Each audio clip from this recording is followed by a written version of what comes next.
Si la evolución favorece a los más aptos, ¿por qué somos los únicos con la capacidad de filosofar sobre nuestra propia existencia? Si la inteligencia es la herramienta definitiva para la supervivencia, ¿por qué los chimpancés, nuestros primos más cercanos, siguen lanzando heces en lugar de naves espaciales? Durante milenios, esta pregunta ha rondado la mente humana. Una pregunta que nos enfrenta a la paradoja más grande de la naturaleza. ¿Somos el producto de un proceso ciego y sin propósito? Y sin embargo, nos hemos convertido en la única especie capaz de manipular su entorno a una escala inimaginable. La única capaz de escribir poesía, de componer sinfonías, la única capaz de preguntarse ¿por qué nosotros y no ellos? Esta no es una historia de supremacía, sino de contingencia, un relato de una serie de casualidades y de presiones ambientales únicas que se entrelazaron para catapultar a una rama de primates hacia un camino evolutivo sin precedentes. Este es el relato de cómo una serie de azares y no un destino predeterminado nos convirtió en la paradoja andante de la inteligencia en la Tierra,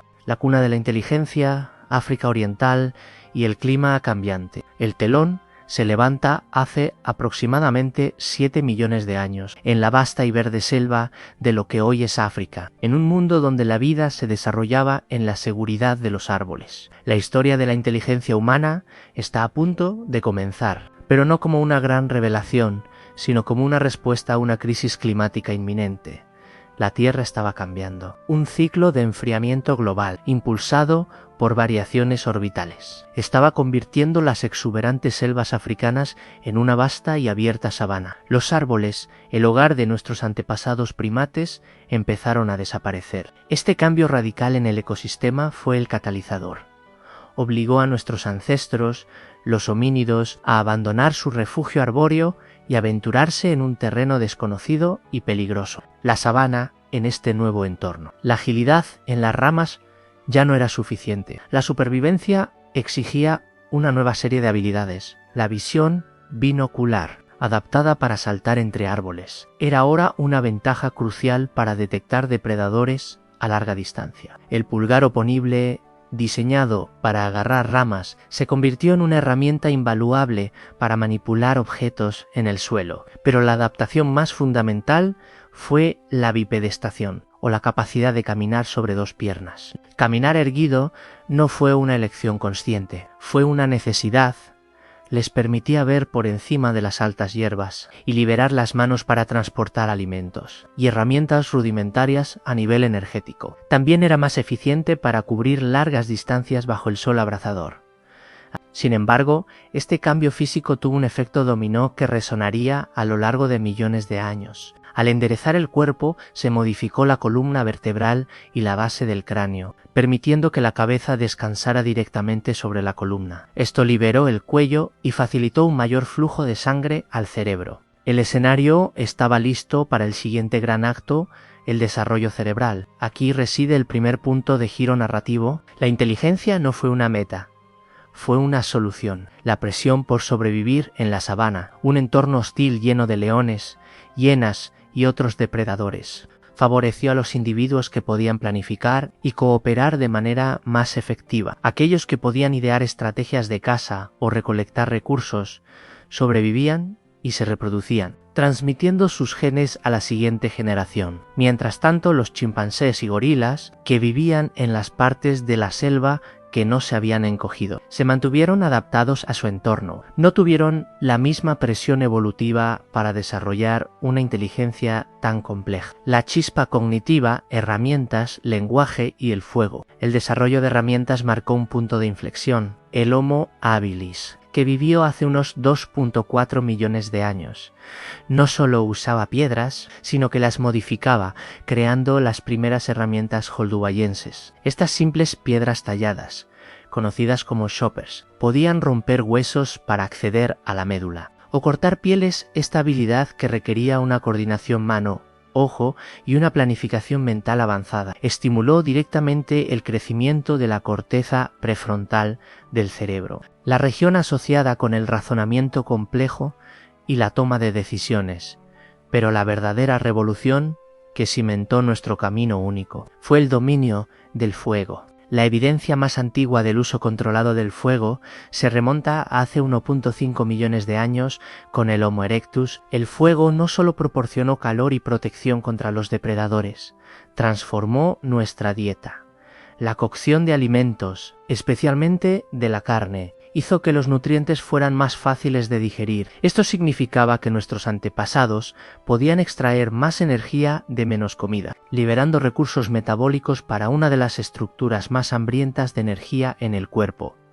El cerebro humano, aunque solo representa el 2% del peso corporal, consume alrededor del 20% de nuestra energía en reposo. Un gasto energético masivo que habría sido insostenible sin una fuente de energía densa y fácilmente accesible. La cocción de alimentos fue esa fuente, un cambio dietético que nos permitió financiar el crecimiento de un cerebro más grande y más complejo. Ningún otro animal en la historia evolutiva ha desarrollado una tecnología con un impacto tan profundo en su fisiología. Este fue el segundo punto de giro. No fue un cerebro más grande lo que nos hizo inteligentes. Fue una tecnología, el fuego, la que nos permitió pagar el alto costo de un cerebro más grande.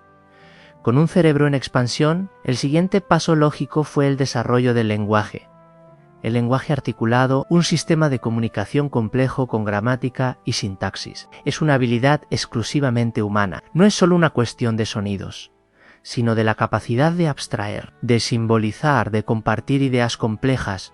El Homo sapiens, hace aproximadamente 100.000 años, comenzó a desarrollar las estructuras cerebrales y laríngeas necesarias para un lenguaje completo. El lenguaje nos permitió la cooperación a una escala sin precedentes. Nos permitió transmitir conocimientos de generación en generación, no solo a través de la imitación, sino a través de la instrucción verbal. El cuello de botella de la conciencia, la teoría de la mente y la cooperación. Imagina a un chimpancé, puede usar una rama para sacar termitas.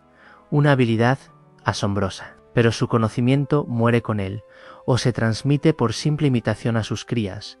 Ahora imagina a un Homo sapiens. Podría explicar cómo hacer una lanza, cómo curar una herida, o cómo interpretar el vuelo de un pájaro. Este salto en la comunicación fue el motor de la acumulación cultural, un rasgo que distingue al ser humano, la capacidad de construir sobre el conocimiento de generaciones pasadas. Pero el lenguaje y la inteligencia que lo acompaña exige algo más que un cerebro grande, requiere una teoría de la mente, la capacidad de atribuir estados mentales, creencias, deseos, intenciones a uno mismo y a los demás.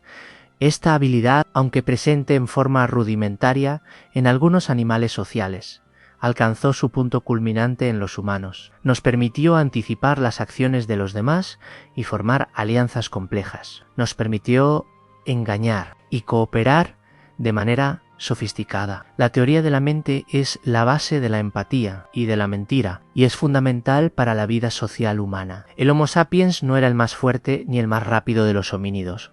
El neandertal, por ejemplo, era más robusto y tenía un cerebro del mismo tamaño. Sin embargo, cuando el Homo sapiens se encontró con el neandertal en Europa, el desenlace fue claro. La cooperación y la capacidad de pensamiento abstracto del Homo sapiens resultaron ser una ventaja decisiva. La teoría predominante sugiere que la capacidad del Homo sapiens para formar redes sociales más grandes y complejas y para adaptarse de manera flexible a nuevos entornos lo convirtió en el ganador en la carrera por la supervivencia. Aquí está el tercer punto de giro. No fuimos más inteligentes que el neandertal en términos de capacidad cerebral cruda. Fuimos más inteligentes en el uso de esa capacidad.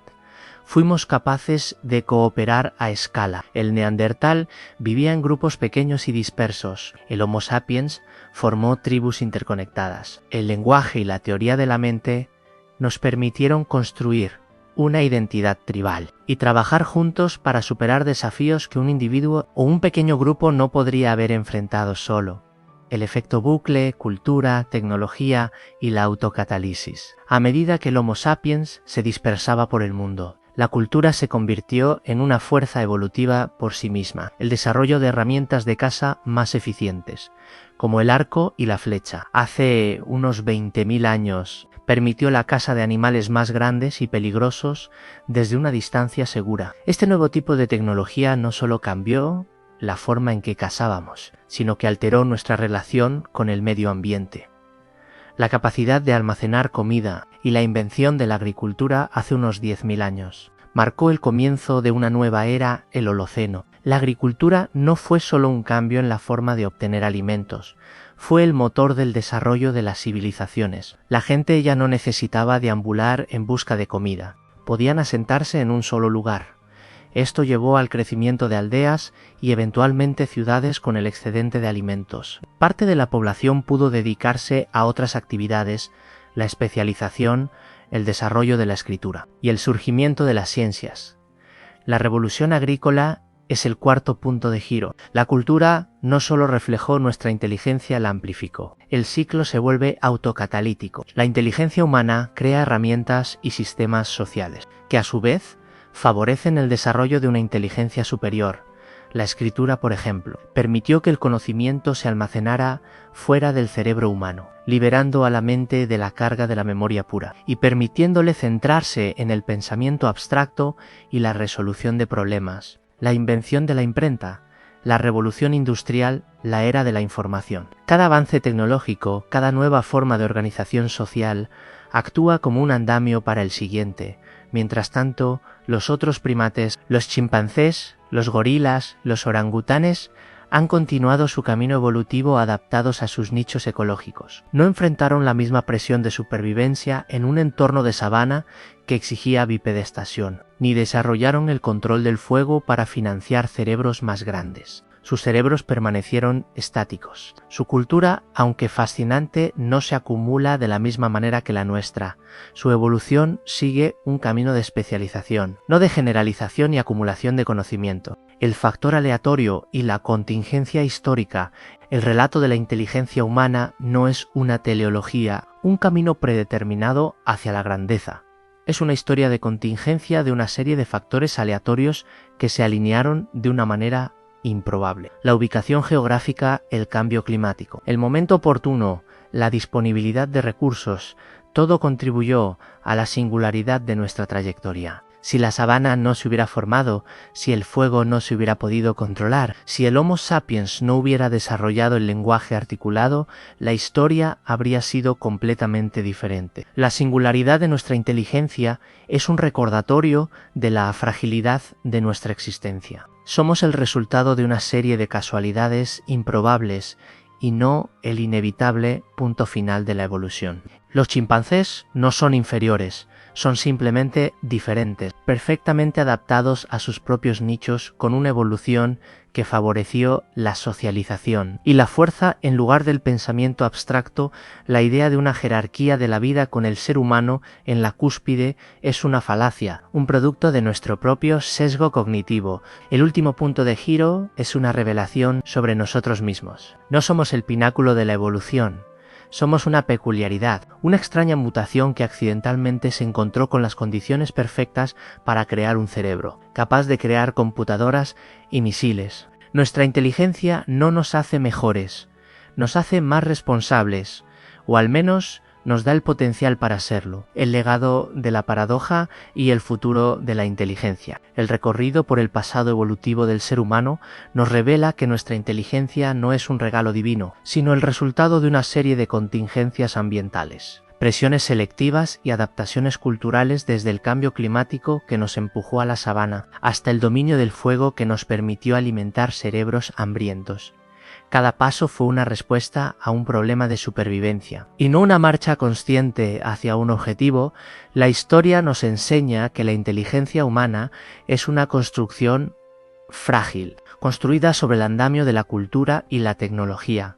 Un andamio que, si se derrumba, podría llevar consigo nuestra capacidad de razonar. Y la historia de los neandertales nos recuerda que la inteligencia no es suficiente sin la capacidad de adaptación social y la cooperación a gran escala. En última instancia, la pregunta de por qué nosotros y no los otros animales es una pregunta que revela más sobre nosotros mismos que sobre ellos. La respuesta reside en una serie de eventos irrepetibles que convergieron en una rama de primates africanos, y no en una jerarquía inherente de la vida. Los chimpancés y los gorilas son ejemplos vivos de caminos evolutivos exitosos que no se dirigieron hacia la creación de una inteligencia compleja. Su éxito radica en su adaptación a su entorno y en su continuidad en la Tierra. Si nuestra inteligencia es una contingencia y no un destino, ¿qué responsabilidades tenemos para con el resto de la vida en el planeta? Si la inteligencia es una herramienta, ¿cómo la usaremos para asegurar nuestra propia supervivencia y la de las especies que nos rodean? Si te ha gustado este vídeo, me ayudaría mucho que le dieras a me gusta. Y si quieres ver los próximos documentales antes que nadie, suscríbete al canal, es gratis. Aquí te dejo 2 documentales que seguro te gustan tanto o más que el que acabas de ver. Muchas gracias y nos vemos pronto.